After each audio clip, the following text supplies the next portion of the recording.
All right, folks, it's been pretty busy today. I hope you've had a busy day yourself. And I just saw this post that I thought was pretty interesting.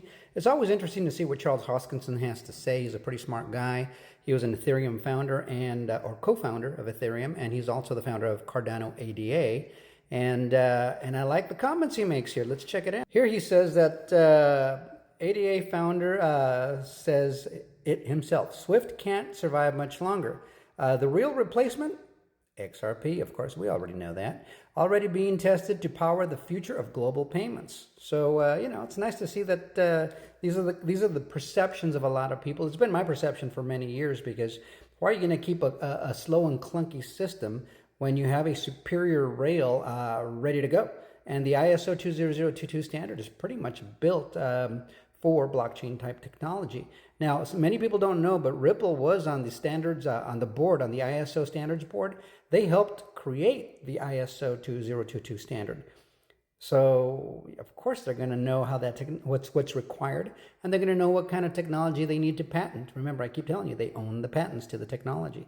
So all of this has been inside baseball the whole time, from my point of view. But let's take a look and see what Charles Hoskinson has to say and his justification for that comment. Also, don't forget to like, share, subscribe, and bookmark, and we'll see you on the next one. Till next time. Ultimately, the interoperability is going to have to be there, and I think Swift is going to die, and these other large systems are going to die. They just can't sustain themselves. There's too many downsides. There's too much legacy complexity, and at the end of the day, there's an enormous amount of trust and lack of consumer protection. If nobody believes me and the bankers are like, oh, well, then go to your bank and try to send a wire. You notice how many times they try to talk you out of sending a wire? And how many disclosure forms you have to file? Well, there's wire fraud. Have you checked your account number? Just terrible system. Yeah. Exactly. So let me get this straight. I can use like multi-sig and ledger devices and all these things to have tons of security, and it's super easy for any consumer to do that. But you can be a multi-billion-dollar financial institution, and you have to put in all these bells and whistles, and even still you have some guy call you after you've sent a wire saying, did you really send that wire?